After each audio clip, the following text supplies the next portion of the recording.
Niining panahon nga ang putling ebanghelyo gihagit sa mga hiwi nga pagtulunan. Kinahanglang mo barog ang mga tinuna ni Kristo sa pagpakigbisog sa paglaban sa pagtuo nga makausa ug alang sa tanang panahong gihatag sa Dios ngadto sa iyang katawhan. Mao'y hinungdan nga namugna kining tulumanon ang putling ebanghelyo. 30 minutos nga pagsabwag sa tinuod nga ebanghelyo kauban ni Pastor Jeremias hangad ang putling ebanghelyo. Ang putling ebanghelyo. Ang putling ebanghelyo.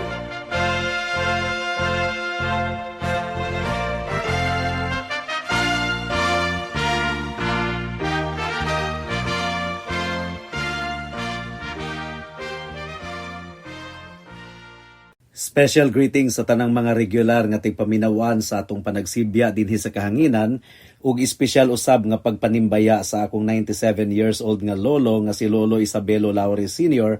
ug sa akong 75 years old nga nanay nga si Nanay Kunsing nga naminaw karon. Alang sa pagpamalandong sa pulong sa Ginoo, please turn with me to 1 John chapter 2 verse 1 hangtod sa verse 2. Ang giingon dinhi mga kaigsunan. Mga gagmayng anak, kining mga butanga gisulat ko kaninyo aron dili kamo makasala. Apan kung si bisan kinsa makasala, aduna kitay manlalaban at tubangan sa Amahan. Si Hesukristo nga maoy matarong, siya ang nagpalong sa tunglo alang sa atong mga kasalanan, ug dili lamang alang kanato kundili alang usab sa kasalanan sa tibuok kalibutan. May the Lord bless the proclamation of His word at this moment. Sa atong pagtuon sa atong teksto ni ining taknaa mga kaigsunan, kinahanglan natong ma-realize nga atong gitun-an ang pinakasentro sa seguridad sa atong Kristohanon nga pagkinabuhi. Kay ngano man, nagkinabuhi kita ni ining kalibutana nga adunay duha ka makamatay nga mga grabe kayo nga mga butang. Sa laing bahin, adunay kalibutan nga gipakagamay nila ang sala. Giisip nila nga dili problema ang sala, gamay ra kaayo kini nga butang. Dili nila buotan awon ang sala, ingon nga pagrebelde batok sa Dios, ingon nga pagsupak batok sa Dios. Ang ilang pagtanaw sa sala mura og sipyat lamang. Pero sa laing bahin mga kaigsuunan, aduna poy usa ka kalag nga nabugatan kaayo siya sa iyang sala. Nakita niyang pagkabalaan sa Dios ug ang iyang pagkamakasasala ug ang iyang pamati, wala na siya'y paglaom nga maluwas pa. Apan ang mensahe sa ebanghelyo mga kaigsuunan, nagsulbad niining duha ka mga grabe kayo nga mga butang. Sa unang bahin gipasabot sa ebanghelyo nga ang sala seryoso gayud kaayo kini nga butang, dulumtanan kini atubangan sa Ginoo, ug sa laing bahin ang ebanghelyo usab naghatag og paglaom alang sa tawo nga wala nay paglaom sa iyang pagbati, nga nabugatan kaayo siya sa iyang sala, unya wala na siya'y paglaom pa nga maluwas sa iyang pagbati. Ang ebanghelyo maong nagpasabot kaniya mahitungod sa grasya sa kaluwasan. Adunay tulo ka bahin ang atong pagpamalandong niining taknaa ug hinaot nga tabangan kita sa Ginoo sa atong pagtuon sa iyang pulong. Mudangat na kita sa unang punto. Ang pagpasabot ni Apostol Juan mahitungod sa kabubuton sa Dios nga kita dili makasala, nga malikayan nato ang sala. Gisugdan ni Apostle John ang chapter 2 pinaagi sa pagtawag sa iyang mga tigbasa og my little children, mga gagmay kong mga anak. Nganong gigamit man ni Juan ang pulo nga gagmay to refer to his readers, daghan ng mga adult, mga hamtong sa mga nagbasa sa iyang sulat. Apan nganong gigamit man ni Apostle John kini nga pulong matud pa sa pagpasabot sa usa ka Bible commentator, gipakita lamang ni Apostol Juan ang iyang inamahan nga kasing-kasing. Nasayod si Apostle John nga kung pasagdahan kita sa atong kaugalingon, mura kita og mga puya nga mga bata, mura kita og mga gagmayng mga bata nga makupsan sa takna sa bagyo nga kusog kaayo mga kaigsunan. Pero atong matikdan ang tumong sa pagsulat ni Apostle John sa iyang sulat. Ang giingon ni Apostle John dinhi, kining mga butanga gisulat ko kaninyo aron dili kamo makasala. Mga kaigsuunan, kinahanglan nga dili gayud nato tangtangon ang atong pananaw niini nga kamatuoran. Ang pinakaultimo nga tumong sa tanang biblical doctrine, mga kaigsuunan, ang kahayag, ang pakiglambigit nato sa atong Dios, ang dugo ni Hesukristo nga gihisgutan sa chapter 1, kining tanan praktikal ang resulta nga buot nga mahitabo ni Juan sa tanang mga Kristohanon, nga malikayan nato ang sala, nga dili kita mahulog sa sala. Matud pa ni Charles Spurgeon, ang pinakatumong sa tanang pagwali mao ang paghatag og pahimangno ug paghupay sa mga katawhan sa Dios. Apan ang pinakatumong gayud niini mao ang paghimaya sa Ginoo pinaagi sa atong pagkinabuhi nga balaan sa iyang atubangan. Ang pagkat-o nato sa tinuod nga doktrina, mga kaigsuunan, dili kini ang ultimate nga purpose sa atong Christian life. Ang pinakatumong sa tanang doktrina mao ang pagresulta niini ngadto sa pagkabalaan sa tanang mga namati sa pulong sa Ginoo. Mao kini ang pinakatumong sa tanang pagtuo nato sa pulong sa Dios. Ang pinakatumong nganong nagsangyaw kita dinhi sa kahanginan mao nga ang mga tigpaminaw nato makailagayod sa tinuuray nga pamaagi sa atong Ginoong Hesukristo, ug kung nailhan na nilang tiunay gayod ang atong Dios, mo resulta kini sa bunga sa pagkabalaan sa ilang kinabuhi. Aduna gayoy makita nga bunga sa pagkabalaan, mga kaigsuunan. Apan kinahanglan natong masabtan nga realistic si Apostle John, mga kaigsuunan. Dili siya utopian perfectionist nga nagtuo siya nga ang mga Kristohanon dili na gayon makasala pa. No, realistic si Apostle John. Ang iyang giingon, apan kung si bisan kinsa makasala. So giila ni Apostle John nga bisan pa ang mga Kristohanon infected gihapon sa kasalanan, apektado gihapon sa kasalanan, ug kung dili magbantay mahulog gihapon kita sa kasalanan. Sama sa gipasabot ka nato ni John Owen, ang iyang giingon nga ang usa ka magtotoo adunay grasya sa iyang kinabuhi pero aduna gihapon siya'y sala. Adunay balaang espiritu nga nagpanglihok sa iyang kinabuhi pero anaa gihapon siya sa unod. Sa pulong nga Latin, mga kaigsuunan, ang tawag niini kanato simul iustos et peccator, simultaneously righteous and yet sinners in practice. Ang usa ka Kristohanon giisip na nga matarong atubangan sa Ginoo, gitangtang na ang iyang sala sa legal nga libro sa Ginoo, but at the same time nasabtan kayo niya nga mahulog gihapon siya sa kasalanan from time to time. Mao gani nga kinahanglan gayod nga ang usa ka Kristohanon matinud-anon ug matinuuhon nga musugid sa iyang sala sa Ginoo, ug ang Ginoo nagsaad nga siya mupasaylo, matinud-anon siya nga muhatag og kapasayloan sa tanan niyang mga anak nga misugid sa ilang sala ngadto kaniya. Apan wala naghatag si Apostle John kanato og lisensya nga magpakasala, kundili naghatag siya kanato og tambal alang sa realidad sa kasalanan sa usa ka Kristohanon. Unsa may atong buhaton kung nahulog ta sa pagpakasala, makaguol kaayo sa nga tanan. Ang atong buhaton, mudangop kita kang Kristo, makiguli kita sa Ginoo ug atong tuuhan nga igo na ang dugo ni Kristo gang iyang pagkamatarong alang sa tanan natong kasalanan, past, present, and future. Ikaduhang punto, ang atong manlalaban atubangan sa Amahan.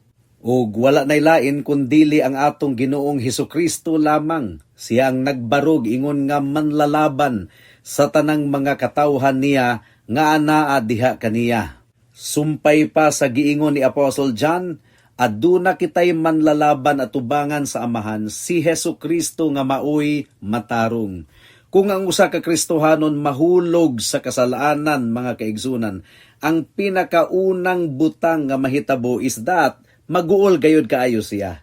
Mao kana ang ilhanan sa tinuod nga Kristohanon, maguol gayud kaayo siya kung siya mahulog sa kasalanan.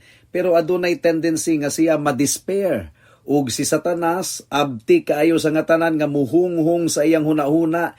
Gumikan kay si Satanas gitawag sa Biblia og accuser of the brethren, tigpasumangil sa tanang mga kaigsuonan. So kung ang usa ka Kristohanon mahulog sa sala, si Satanas abti kaayong muhunghong sa hunahuna ug kasing-kasing sa Kristohanon nga nakasala aron siya ma-discourage. Posible nga ang ihunghong ni Satanas, tanawa, gaangkon-angkon ka nga Kristohanon pero nganong nakasala man ka. So dili ka tinuod nga Kristohanon, it's all over, wala na kay paglaom. Pero matud pa ni Apostle John mga kaigsuonan, no.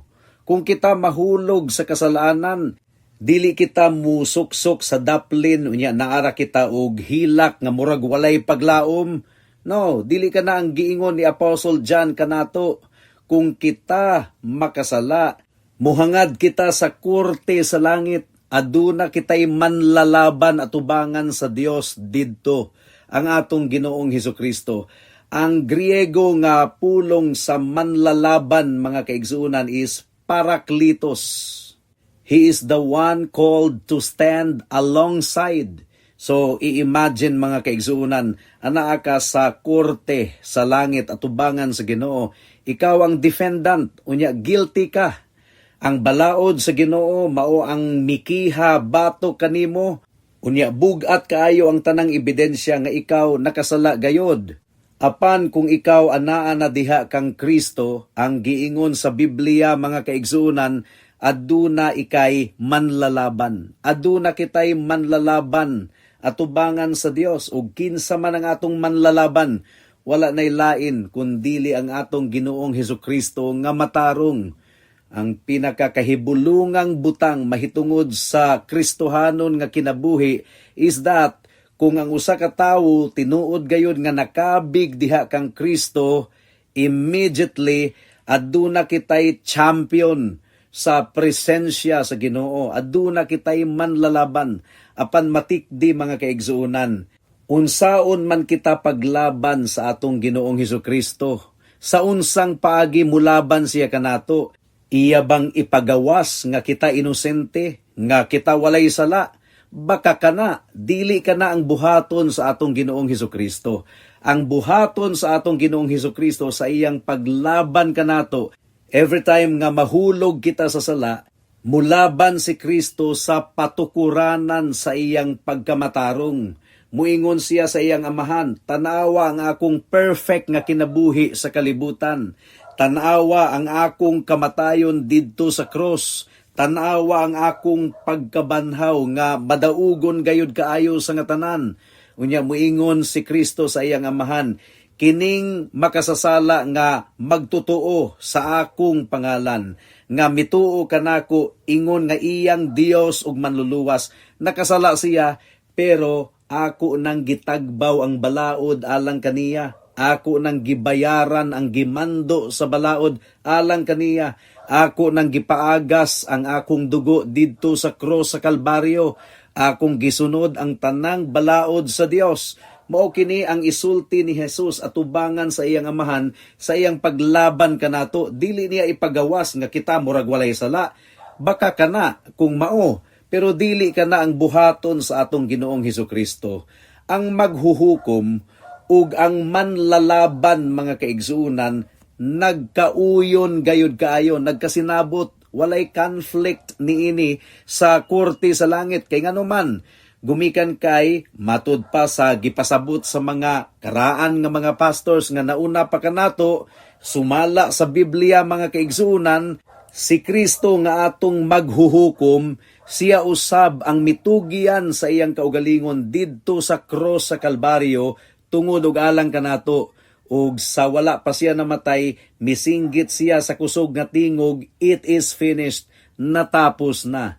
Natapos na ang paglukat ni Kristo pinaagi sa iyang dugo sa tanan nga mga makasasala nga nagatuo kaniya. Natapos na ang iyang pagbayad sa tanan nilang mga kasalanan. It is finished. Ug kung natapos na, dili na sapayan pang sumpayan pa nato mga kaigsunan. That would be an insult to the completeness of everything that Jesus Christ did for us. Ikatulo nga punto, ang patukuranan sa atong pagbarog at ubangan sa Dios. Unsa man ang patukuranan, gitangtang na ni Jesus ang tunglo. Iya nang gipalong ang kasuko sa Dios, pinaagi sa iyang balaang dugo. Mao kini ang giingon sa bersikulo 2 mga kaigsuunan. Siya ang propitiation or pangpalong sa tunglo gumikan sa atong mga sala. Bag-o tingali kini nga pulong nga inyong nadunggan ni ining taknaa, propitiation. Pero importante gayud kaayo kini nga pulong gumikan kay major doctrine kini sa Christianity, sumala sa Biblia. Ang dugo ni Kristo, propitiation. But pasabot, gipalong niini ang tunglo ug kapungot sa Dios. Mo kini buot ipasabot sa pulong nga propitiation. Daghang mga tawo nga dili gyud sila ganahan niini nga pulong nga propitiation gumikan kay nagpasabot kini nga ang Dios adunay kasuko. Ang Dios adunay tunglo. Dili nila madawat nga ang Dios masuko, dili nila madawat nga ang Dios dunay tunglo, pero mo kini ang atong mabasa sa Biblia mga kaigsunan. Kining mga tawhana gusto nila nga ang Dios mura og lolo nga murag dili masuko or maninoy nga murag walay kasukanan. Mao kana ang ilang gusto nga picture mahitungod sa Dios. Apan dili kana mao ang gitudlo sa Biblia mga kaigsuunan. Ang Biblia klaro kaayong nagtudlo nga ang atong Dios adunay tunglo ug kapungot batok sa sala, batok sa tanang pagkadautan. Romans chapter 1 verse 18 ang giingon dito, the wrath of God, ang tunglo sa Dios gipadayagi kan sa langit batok sa tanang pagkadautan ug pagkahugaw sa mga katawhan. Ang gugma sa Dios dili kini naghatag kanato og lisensya nga magpakasala. God's love is not a permissive love. Ang gugma sa Dios balaan nga gugma ug tungod kay ang Dios balaan, ang tunglo sa Ginoo gumikan sa atong pagsupak sa iyang balaod, kinahanglan gayud nga matagbaw aron kita maluwas. Diri misulod ang pulong nga propitiation. Ang buot ipasabot ni ining propitiation gitangtang ni Kristo ang kapungot sa Dios bato kanato gumikan sa atong mga sala. Sama sa gipasabot kanato sa usa ka magwawali nga ginganlan og John Marie, gipas-an ni Kristo ang kinatibuk ang kabug-aton sa tunglo sa Dios alang kanato. Giinom ni Kristo ang kopa sa tunglo sa Dios nga takos unta alang kanato, pero si Kristo ang miinom niini ug hangtod sa pinakakatapusang tulo sa tunglo sa Ginoo giladok kadtong tanan ni Kristo didto sa krus sa Kalbaryo. Busa ang dugo ni Kristo mao ang nagtangtang sa tunglo ug kapungot sa Dios bato kanato. Unya gisumpayan pagyud ni Apostle John sa verse 2, ug dili lamang alang kanato kundili alang usab sa kasalanan sa tibuok kalibutan. Now kinahanglan gayod nga masabtan nato kini sa insakto nga pagsabot. Ang but ipasabot ba niini pastor? Tanang mga tawo sa tibuok kalibutan walay exception, maluwas, walay matambog ngadto sa impierno. Dili kana ang but ipasabot ni Apostle John. Niadtong miingon siya nga gitangtang sa dugo ni Kristo ang kasalanan sa tibuok kalibutan. Ang buot ipasabot niini mga kaigsuunan, dili lang limitado sa mga Hudiyo ang maluwas. Dili lamang ang mga Hudiyo kundili apil ang mga Hintil. Kutob sa tanang magtutuo diri sa tibuok kalibutan, dili lang mga Israelites, dili lang mga Hudiyo, ang ilang sala mapasaylo mapapas kung sila nagsalig sa atong Ginoong Hesukristo, ingon nga ilang bugtong Dios ug manluluwas. Mo kana ang but ipasabot mga kaigsunan. Matud pa ni Arthur W. Pink mga kaigsunan, kining giingon ni Kristo nga kasalanan sa tibuok kalibutan, nagpasabot kini sa kasalanan sa tanang gipili sa Ginoo alang sa kaluwasan nga na-scattered all over the world.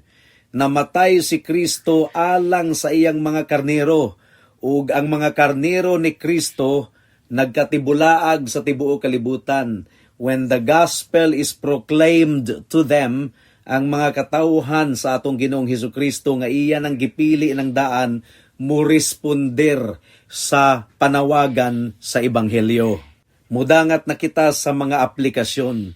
Unsaon man nato kini pag-apply sa atong kinabuhi. Unang aplikasyon, ayaw og abusari ang grasya sa Ginoo. Kung imong gamiton ang paglaban ni Kristo sa korte sa langit, alang kanato, ingon nga excuse alang sa imong pagpakasala, nan wala gayo di ay nimo masabti ang ebanghelyo. Ang tumong sa ebanghelyo mao nga dili kita makasala, makalikay kita sa sala. Mao kini giingon sa atong teksto, gisulat ni Juan kining mga butanga aron dili kita makasala. Apan kung kita makasala, aduna kitay manlalaban. Pero bisan og duna kitay manlalaban, dili himuon nato ang manlalaban ingon nga excuse nga tuyuon nato sa pagpakasala. Ikaduhang application, mga kaigsunan, ayaw pagpasulabi sa imong pagka-depressed kung ikaw mahulog sa sala. Tinuod nga kinahanglan gayud nato kining ikaguol. In fact, kung maguol kita, kung mahulog kita sa sala, ilhanan ka na nga kita tinuod nga Kristohanon. Apan kung magpasulabi ka sa imong kaguol nga murag wala na gayoy paglaom, diri na mo hunghong si Satanas. Iya kang tintalon nga ma-depressed kayo. Tungod kay buot gayod ni Satanas nga ikaw malaglag. Tutok lamang og salig sa imong manlalaban igsuon nga wala nay lain kundili ang atong Ginoong Hesukristo lamang nga karon naglingkod sa tuong kamot sa Dios ug nangaliyo po alang sa tanan niyang mga katawhan. Ikatulo nga application, musali gayud kita sa propitiation. Unsa gani ang buot ipasabot sa propitiation? Ang dugo ni Kristo mao ang mipalong, mitangtang sa kapungot ug tunglo sa Dios batok sa tanang mga makasasala. Kung ikaw anaa na diha kang Kristo, ang tunglo ug kapungot sa Dios wala na diha kanimo. Gumikan kay gisalo na katong tanan ni Kristo didto sa cross sa Kalbaryo. Ang imong kahimtang at ubangan sa Ginoo wala nagadepende sa imong pagbati, wala nagadepende sa imong buhat, kundili nagadepende lamang sa gibuhat ni Kristo didto sa cross sa Kalbaryo. Humana, nabayra na niya ang tanang silot sa imong sala igsuon kung ikaw anaa diha kang Kristo. Alang sa mga wala pa diha kang Kristo, higala, naa pa ikaw sa gawas, sa korte, sa kaluoy sa Dios. Wala kay manlalaban, nagbarog ikaw atubangan sa maghuhukom, ug ang balaod misinggit batok kanimo, mikundinar kanimo. Dili gayod ikaw makadepensa sa imong kaugalingon, dili ka makalaban sa imong kaugalingon. Apan atong gitanyag kanimo karon higala ang atong Ginoong Hesukristo. Siya lamang ang makatangtang sa tunglo ug kapungot sa Dios batok kanimo. Ayaw ug sulbara ang imong problema pinaagi sa imong kaugalingong pagpaningkamot, dili gayud ikaw makasulbad niini. Duol sa atong manlalaban nga wala nay lain kundili ang atong Ginoong Hesukristo. Saligi ang iyang dugo ug ang iyang pagkamatarong nga igo na aron sa pagtangtang sa tanang tunglo ug kapungot sa Dios batok kanimo. Paghinulsol sa imong sala ug saligi lamang si Kristo, ingon nga imong bugtong Dios ug manluluwas. Ug kung imo kanang buhaton higala, aduna gayod ikay buhi nga paglaom nga dili gayud mopakyas kanimo labi na sa takna sa imong kamatayon. Hinaot nga ang Dios pinaagi sa iyang balaang espiritu magatultol kanato nga kita musalig lamang sa atong matarong nga manlalaban. Pag hinulsol sa imong sala higala, saligi lamang si Kristo, ingon nga imong bugtong Dios ug manluluwas ug ikaw maluwas. Buhata kini karon dayon kay basin ug ugma ulahi na ang tanan. Amen.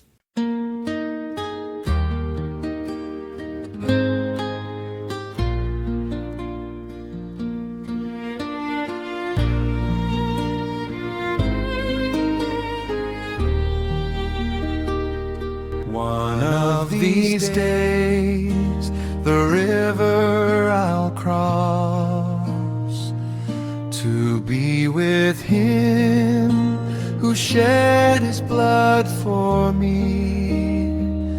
Then all the days of carrying my cross shall all be over at last, eternally.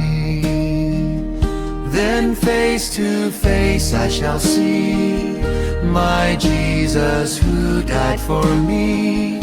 Forever my heart will be rejoicing tirelessly, for I shall be wholly free from sin and misery. My glory, oh, 'tis will be eternally. Trials will come to test every soul, yet I will wait, for he is in control, praying for grace to yield to his decree, contented in his wise hand eternally. Then face to face I shall see my Jesus who died for me. Forever my heart will be rejoicing tirelessly, for I shall be wholly free from sin and misery. My glory, oh, 'tis will be eternally. Walk in his light with hearts set apart. The Spirit's work restoring every part. Mortify sin till Christ I truly see, reflecting his righteousness eternally. Then face to face I shall see my Jesus who died for me. Forever my heart will be rejoicing tirelessly, for I shall be wholly free from sin and misery. My glory, oh, 'tis will be eternally. Work for the King while daylight is here. Toil in the fields with reverence and fear, laying my crowns before his majesty, to rest from all of my work eternally. Then face to face I shall see my Jesus who died for me. Forever my heart will be rejoicing tirelessly, for I shall be wholly free from sin and misery. My glory, oh, 'tis will be eternally.